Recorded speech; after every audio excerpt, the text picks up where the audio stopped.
अस्सलाम वालेकुम, आदाब। मैं हूं खलील फरहाद। आइए वर्ल्ड न्यूज़ की शुरुआत करते हैं हेडलाइंस के साथ।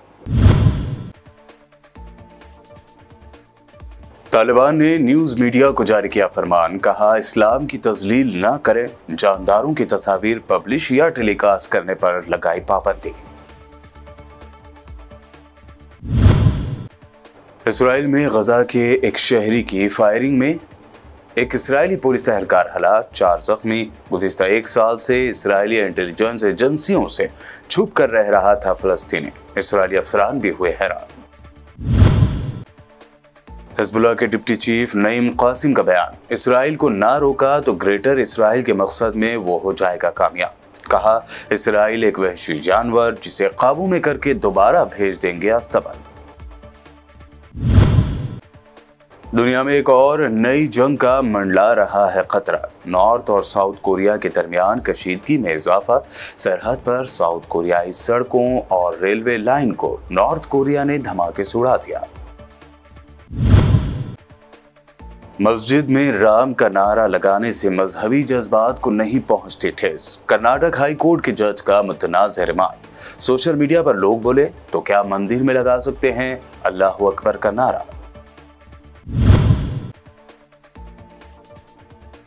और उमर अब्दुल्ला ने जम्मू कश्मीर के चीफ मिनिस्टर के तौर पर लिया हलफ। सुरेंद्र कुमार चौधरी को बनाया डिप्टी सीएम। 6 सीटें जीतने वाली कांग्रेस हुकूमत में नहीं हुई शामिल। और अब पेश खबरों की तफसील। अफगानिस्तान में तालिबान हुकूमत ने मीडिया के लिए अखलाकी दायरेकार और उसूल व ज़वाबित को लागू करने से मुताल्लिक़ कानून मुतारिफ करा दिया। तालिबान हुकूमत की अखलाकियात की वजारत ने कानून के निफाज का अहद किया है, जिसमें न्यूज़ मीडिया पर तमाम जानदारों की तस्वीर शाये करने या टेलीकास्ट करने पर पाबंदी होगी। तालिबान की वजारत अखलाकियात के तर्जुमान ने मीडिया को बताया कि मीडिया से मुताल्लिक़ नए क़वानीन को बतदरीज नाफिज किया जाएगा और आपसे दरख्वास्त है कि इस्लाम की तजलील ना करें। तालिबान तर्जुमान सैफुल इस्लाम खैबर ने AFP को बताया कि कानून के निफाज के लिए ज़बरदस्ती नहीं की जाएगी, अलबत्ता लोगों को कायल करने के लिए काम करेंगे कि जानदारों की तस्वीर इस्लामी क़वानीन के खिलाफ है। इसराइल में एक मुसल्लह शख्स की फायरिंग में एक इसराइली पुलिस अफसर हलाक और 4 शहरी जख्मी हुए हैं, जबकि एक शहरी की जवाबी फायरिंग में हमलावर भी मारा गया। इसराइली मीडिया के मुताबिक अशदोद के करीब मरकजी हाईवे पर मुसल्लह पैदल शख्स ने पेट्रोलिंग कर रही पुलिस गाड़ी पर गोलियां बरसा दी। नामालूम हमलावर ने आसपास से गुजरने वाली दीगर गाड़ियों को भी निशाना बनाया। इस दौरान एक कार सवार ने हमलावर पर जवाबी फायरिंग करके उसे हलाक कर दिया। इस वाक़े में पुलिस अफसर समेत मजमूई तौर पर 5 अफराद शदीद जख्मी हुए थे, जिन्हें करीबी अस्पताल मुंतकिल कर दिया गया। दौरान इलाज पुलिस अफसर जख्मों की ताब ना लाते हुए हलाक हो गया, जबकि दीगर 3 की हालत भी नाजुक बताई जा रही है। हमलावर की शनाख्त गजा के शहरी मोहम्मद दर्दोना के तौर पर हुई, जो 7 अक्टूबर 2023 को हमास के हमले से कुछ दिन पहले ही इसराइल आया था और गुज़िश्ता 1 साल से यहाँ मुक़ीम था। इसराइली हुकाम हैरान हैं कि यह नौजवान किस तरह 1 साल तक खुफिया एजेंसियों और सिक्योरिटी फोर्सेस को चकमा देने में कामयाब रहा।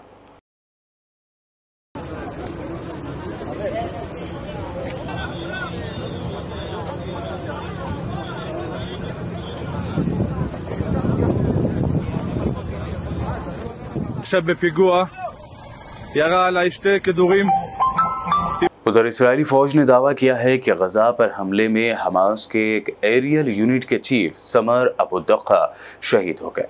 इसराइली मीडिया के मुताबिक फौज की जानिब से जारी बयान में कहा गया है कि समर अबू दक्का 7 अक्टूबर 2023 को ड्रोन और पैराग्लाइडर्स के जरिए इसराइल में दरअंदाजी के मनसूबा साजों में शामिल थे। बयान में मजीद कहा गया कि अबू दक्का हमास के एयर चीफ के तौर पर काम कर रहे थे, जबकि इससे पहले वो ड्रोन यूनिट के चीफ भी थे। उनको आलमी शोहरत 7 अक्टूबर 2023 में पैराग्लाइडर के जरिए हमास के जंगजुओं को इसराइल में उतारने और हमले की प्लानिंग से मिली थी। इसराइल और हिजबुल्लाह के दरमियान लड़ाई का सिलसिला जारी है। इसराइली फौज के ऐलान के मुताबिक बुध को अल-सबा लेबनान की सिम से 50 रॉकेट नॉर्थ इसराइल की जानिब ताके गए। फौज ने अपने बयान में मजीद बताया कि बाज़ रॉकेटों को फिजा में रोक दिया गया, जबकि दीगर रॉकेट इलाके में गिरे। उधर हिजबुल्लाह का कहना है कि उसने शुमाली इसराइल में वाक़ शहर सफद पर रॉकेटों की बारिश कर दी। अल अरबिया के मुताबिक हिजबुल्लाह ने 2 यहूदी बस्तियों दलतोन और दैशोन में इसराइली तोपों को निशाना बनाने का दावा किया है।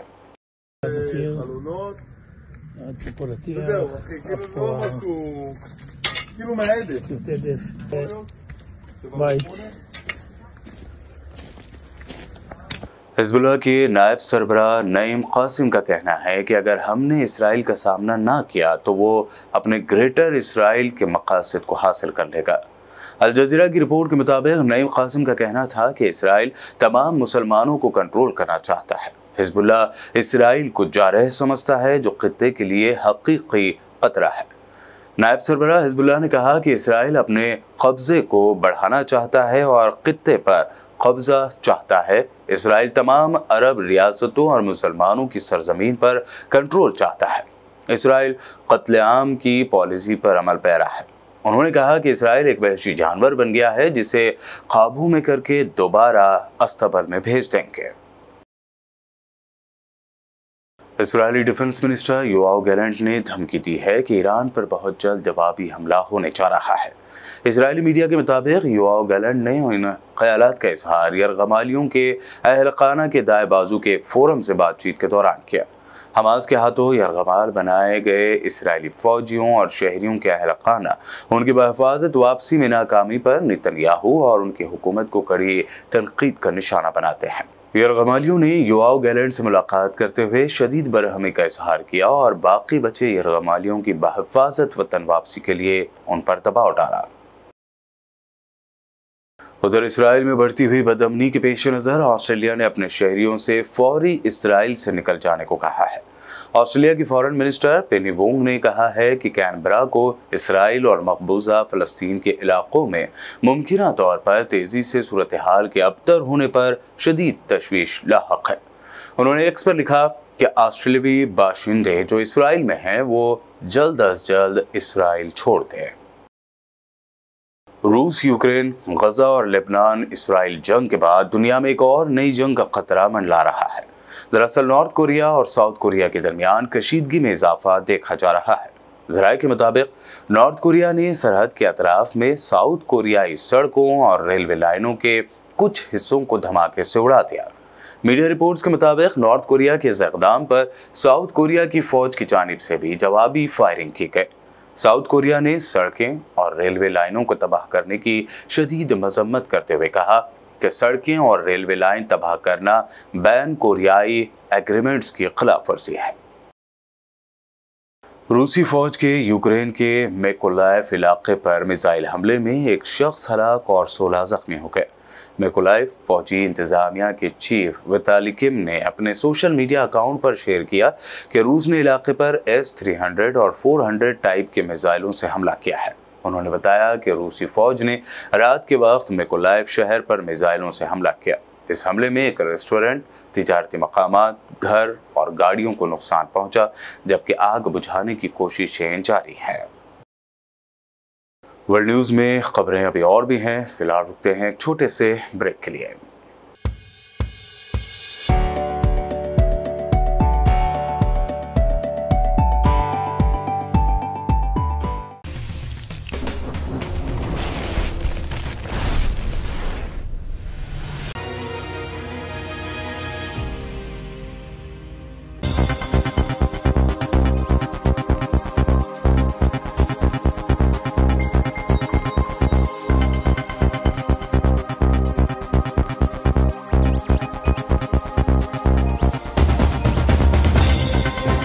ब्रेक के बाद आगे बढ़ते हैं और अब देखते हैं मज़ीद अहम खबरें। अमेरिका ने कनाडा और हिंदुस्तान के दरमियान सिफारती कशीदगी में दखल देते हुए हिंदुस्तान पर जोर दिया कि वो कत्ल की साजिश के मुताल्लिक़ कनाडा के इल्ज़ामात को संजीदगी से ले। अमेरिकी फॉरेन डिपार्टमेंट के तर्जुमान मैथ्यू मिलर ने बताया कि जहां तक कनाडा के मामले की बात है तो हमने वाज़ेह कर दिया है कि इल्ज़ामात इंतहाई संगीन हैं और उन्हें संजीदगी से लेने की ज़रूरत है। उन्होंने मजीद कहा, हम चाहते थे कि हुकूमत हिंद कनाडा के साथ उसकी तहकीकात में ताउन करे। Foreign minister S Jaishankar Shanghai ताउन तंजीम यानी SCO की मीटिंग में शामिल होने के लिए इस वक्त पाकिस्तान पहुंच गए हैं। फॉरेन मिनिस्ट्री के बयान के मुताबिक SCO-CHG की मीटिंग सालाना होती है और इसमें ऑर्गेनाइजेशन के बिजनेस के साथ फाइनेंशियल एजेंडे पर ध्यान दिया जाता है। इस दौरान इस मीटिंग में फॉरेन मिनिस्टर S जयशंकर ने दहशतगर्दी के इशू को लेकर पाकिस्तान को फटकार लगाई। उन्होंने कहा कि दहशतगर्दी, अलहदगी पसंदी और शिद्दत पसंदी से बचना होगा। बेहतर रिश्ते के लिए भरोसा जरूरी है।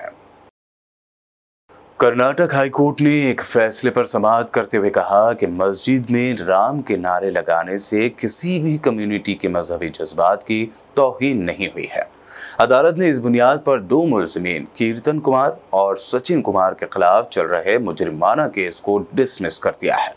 ये मामला गुज़िश्ता साल सितंबर में कर्नाटक के दक्षिण कन्नड़ जिले में दर्ज किया गया था। शिकायत गुजार ने इल्जाम लगाया था कि दोनों मुलजिमीन ने एक रात मस्जिद में घुसकर जय श्री राम के नारे लगाए। इस पर पुलिस ने IPC की दफा 295A व दिगर के तहत केस दर्ज किया था। जस्टिस M नाग प्रसन्ना की सदारत वाली बेंच ने कहा कि दफा 295A उन मुजरिमीन से मुताल्लिक है जो जानबूझकर और अफसोसनाक तरीके से किसी कम्युनिटी के मजहबी जज्बात की तौहीन करते हैं। जय श्री राम का नारा लगाने से किसी कम्युनिटी के मजहबी जज्बात को ठेस नहीं पहुंची है। बहरहाल कर्नाटक हाईकोर्ट के इस मुतनाज़ रिमार्क पर मुसलमानों में तशवीश की लहर दौड़ गई है। उधर सोशल मीडिया प्लेटफॉर्म्स पर लोग अब ये सवाल करते नजर आए कि अगर मस्जिद में जय श्री राम कहने से किसी कम्युनिटी के जज्बात को ठेस नहीं पहुंचती तो फिर मंदिर में भी अल्लाह अकबर के नारे लगाने से किसी के जज्बात को ठेस नहीं पहुंचनी चाहिए। कई यूजर्स ये सवाल भी करते नजर आए कि क्या मंदिर में भी अब अल्लाह अकबर कहा जाएगा। नेशनल कॉन्फ्रेंस के लीडर उमर अब्दुल्ला ने आज श्रीनगर में जम्मू कश्मीर के चीफ मिनिस्टर के तौर पर हलफ ले लिया है। अब्दुल्ला 2019 में आर्टिकल 370 के खत्म होने के बाद मरकज के ज़ेर इंतजाम बनी रियासत जम्मू कश्मीर के पहले CM बने हैं। उमर अब्दुल्ला को शेर कश्मीर इंटरनेशनल कन्वेंशन सेंटर में LG मनोज सिन्हा ने हलफ दिलाया। काबिल जिक्र है कि कश्मीर इलेक्शन में 6 सीटें जीती है कांग्रेस, ताहम वो कश्मीर की हुकूमत में शामिल नहीं हुई है। उमर अब्दुल्ला ने सुरेंद्र कुमार चौधरी को डिप्टी CM बनाया है। उमर अब्दुल्ला के अलावा 5 कैबिनेट मिनिस्टर्स ने भी अपने ओहदे का हलफ लिया। उमर अब्दुल्ला की तकरीब हलफ बर्दारी में कांग्रेस कायदीन मल्लिकार्जुन खड़गे, राहुल गांधी, प्रियंका गांधी के अलावा अखिलेश यादव, संजय सिंह, फारूक अब्दुल्ला व दीगर शरीक रहे। बता दें कि आर्टिकल 370 हटने के बाद साबिक़ रियासत को जम्मू कश्मीर और लद्दाख मरकज के ज़ेर इंतजाम रियासतों में तकसीम किया गया था।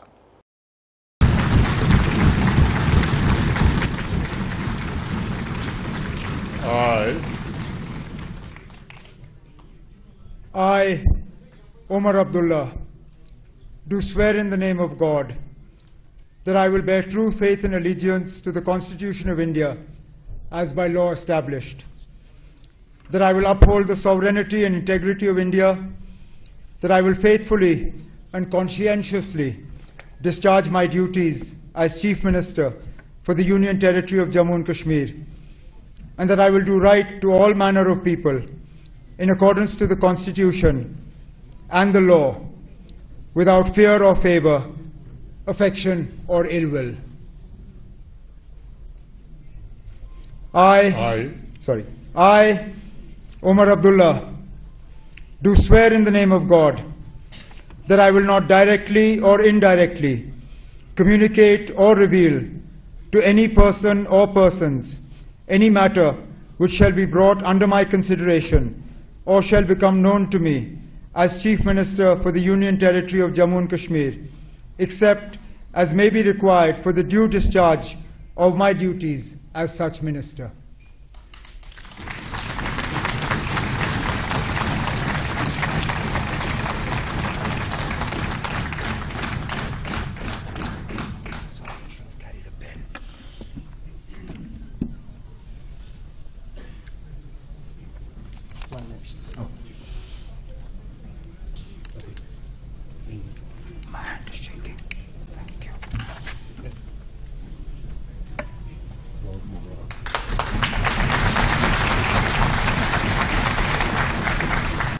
महाराष्ट्र और झारखंड के साथ ही मुल्क के अलग अलग रियासतों की 48 असेंबली सीटों और 2 लोकसभा सीटों पर वोटिंग के लिए इलेक्शन कमीशन ने डेट अनाउंस कर दी है। महाराष्ट्र की 288 सीटों पर एक फेज में 20 नवंबर को वोटिंग होगी, जबकि झारखंड में 2 फेज में 13 और 20 नवंबर को वोट डाले जाएंगे। 23 नवंबर को वोटों की गिनती होगी। महाराष्ट्र और झारखंड में इलेक्शन की डेट सामने आने के साथ ही सियासी हलचल बढ़ गई है। महाराष्ट्र में कांग्रेस, एनसीपी और शिवसेना अलायंस के दरमियान सीटों के बंटवारे को लेकर भी मीटिंगें हो रही हैं। इम्कान है कि जल्द ही इन पार्टियों के दरमियान सीटों की तकसीम को लेकर इत्तेफाक हो जाएगा और इनका ऐलान भी हो जाएगा। For Maharashtra, this will be in single phase. The notifications, date of notifications are in front of you. 22nd October would be date of notification. Last date of making nomination would be 29th October. Scrutiny on 30th October. And last date for withdrawal 4th, and date of poll in Maharashtra would be 20th 11. Counting would be on 23rd 11 24, and you will notice that date of poll is Wednesday. This is deliberately, which lot of scheduling, whatever goes into scheduling, we have tried that it is midday, so that issue of urban apathy is handled. And in case of urban apathy, we are really very concerned. We want to make appeal through you to all our esteemed voters in the urban areas to please come and vote. It's not a healthy trend which is reflected. If I give you a brief of what is happening across the elections in the urban apathy, we will share this slide with you. Congress party ने केरल की Wayanad Lok Sabha seat पर होने वाले by election के लिए प्रियंका गांधी को उम्मीदवार बनाया है। राहुल गांधी के इस्तीफे के बाद वायनाड सीट पर अब बाय इलेक्शन कराया जा रहा है। जिस वक्त राहुल गांधी ने वायनाड की सीट छोड़ी थी, उसी वक्त कांग्रेस ने साफ कर दिया था कि इस सीट पर बाय इलेक्शन में प्रियंका गांधी उम्मीदवार होंगी।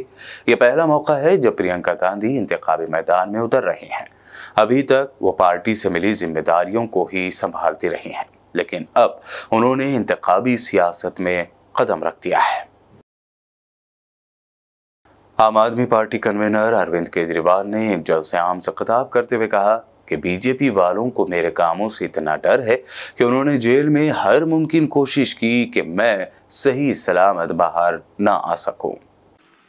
मेरे काम से इन्हें इतना डर है कि इन्होंने जेल में हर तरह की कोशिश की कि मैं सही सलामत बाहर ना आ सकूं। इन्होंने जेल में मेरी दवाइयां बंद कर दी। मैं शुगर का मरीज हूं और पिछले 10 साल से मेरे को रोज 4 बार इंसुलिन के इंजेक्शन लगते हैं। इन्होंने जेल में मेरे इंजेक्शन बंद कर दिए। इससे मेरी किडनी खराब हो सकती थी, मेरी मौत भी हो सकती थी। इनके इतने षड्यंत्र के बाद भी भगवान की कृपा है, आप सबका आशीर्वाद है, संविधान की ताकत है और सुप्रीम कोर्ट का न्याय है कि आज मैं जेल से बाहर आ गया और आप लोगों के बीच में हूं। जब मैं जेल में था तो मेरे पीछे से इन्होंने दिल्ली के कई काम रोक दिए। मेरे को जेल से बाहर आने के बाद अब पता चल रहा है इन्होंने कई काम रोक दिए। जैसे टूटी हुई सड़कों की मरम्मत नहीं होने दी, सीवर की सफाई रोक दी, जगह जगह पानी की सप्लाई खराब कर दी इन्होंने, अस्पतालों में दवाइयों की बंद कर दी, अस्पतालों में टेस्ट बंद कर दिए। लेकिन जेल से निकलते ही मैंने धड़ाधड़ सारे काम करवाने शुरू कर दिए। हो रहे हैं कि नहीं हो रहे अब शुरू काम धीरे धीरे सारे। तो इस षड्यंत्र में भी ये लोग सफल नहीं हुए। जैसे जेल से छूटते ही मैंने दिल्ली की टूटी सड़कों का युद्ध स्तर पे रिपेयर शुरू करा दिया और बाकी सारे भी जितने रुके हुए काम है वो भी शुरू हो रहे हैं। दवाइयां भी अब शुरू हो जाएंगी, टेस्ट भी शुरू हो जाएंगे, सारे काम अब धीरे धीरे शुरू हो रहे हैं। अब इन्होंने प्लान एक और बनाया। इन्होंने प्लान बनाया है किसी भी तरह से दिल्ली की सत्ता हासिल करो। दिल्ली की सत्ता किस लिए हासिल करो? काम कराने के लिए नहीं। दिल्ली में जो 10 साल में काम हुए हैं उनको रोकने के लिए, ताकि गुजरात की जनता इनसे ना पूछे, उत्तर प्रदेश की जनता इनसे ना पूछे, उत्तराखंड। तो इन्होंने प्लान बनाया किसी भी तरह से दिल्ली की सत्ता हासिल करके दिल्ली के काम बंद करो। अब बात आपके हाथ में है। अगर आपने इनको आने वाले दिनों में दिल्ली में चुनाव वोट दे के जिता दिए तो ये दिल्ली के सारे काम रोक देंगे। सबसे पहले ये दिल्ली की फ्री बिजली बंद करेंगे, क्योंकि और कहीं नहीं दे रहे। तो इनकी मंशा ये नहीं है कि दिल्ली में सीख के गुजरात में फ्री बिजली देंगे, ये दिल्ली की फ्री बिजली बंद करेंगे ताकि गुजरात वाली जनता इनसे पूछना बंद कर दे, भाई दिल्ली में तो मिल रही है, हमको क्यों नहीं दे रहे। तो सबसे पहला काम ये करेंगे कि दिल्ली की फ्री बिजली बंद की जाएगी। दूसरा काम, पहले 2014 से पहले याद करो, 2015 से पहले जब हमारी सरकार आई थी, मेरे को याद है जुलाई का आज भी महीना याद है, जून जुलाई 2014, 8-8 घंटे के पावर कट लगते थे, सारी रात इन्वर्टर डिस्चार्ज हो जाता था, जनरेटर का डीजल खत्म हो जाता था। 8-8 घंटे के बाद आज 24 घंटे बिजली मिल रही है। डीजल की जनरेटर की दुकानें बंद हो गई दिल्ली के अंदर। तो अगर आपने इनको दोबारा वोट दे दिया, यूपी में 24 घंटे बिजली आती है, लंबे लंबे पावर कट लगता है, उत्तराखंड में आती है, गुजरात में आती है, महाराष्ट्र में आती है, यहाँ कहीं नहीं आती। इनके 22 राज्यों में इनकी सरकार है, कहीं 24 घंटे बिजली नहीं है, दिल्ली में है। तो दिल्ली की जनता सोच ले, अगर इनको वोट दे दिया तो 10-10 घंटे के पावर कट फिर दिल्ली में लगने चालू हो जाएंगे। बड़ी मुश्किल से हम सब लोगों ने मिलकर दिल्ली को संभाला है। और अब आखिर में हेडलाइंस पर डालते हैं एक और नजर।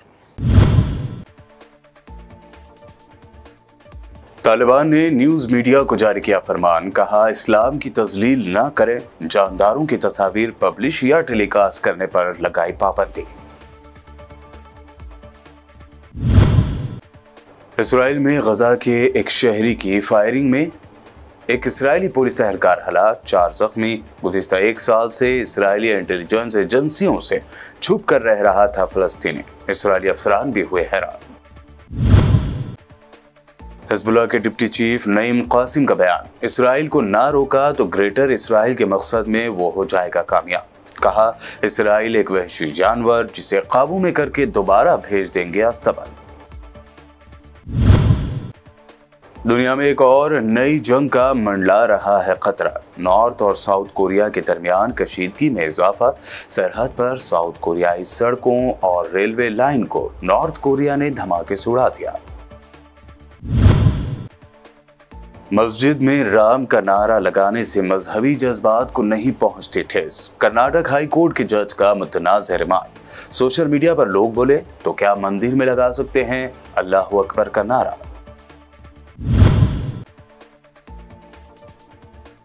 और उमर अब्दुल्ला ने जम्मू कश्मीर के चीफ मिनिस्टर के तौर पर लिया हलफ, सुरेंद्र कुमार चौधरी को बनाया डिप्टी सीएम। 6 सीटें जीतने वाली कांग्रेस हुकूमत में नहीं हुई शामिल। वर्ल्ड न्यूज में अभी आपने देखी अब तक की अहम नेशनल व इंटरनेशनल न्यूज। मजीद ताज़ा तरीन अपडेट्स और दिलचस्प प्रोग्राम्स के लिए देखते रहिए BPN चैनल।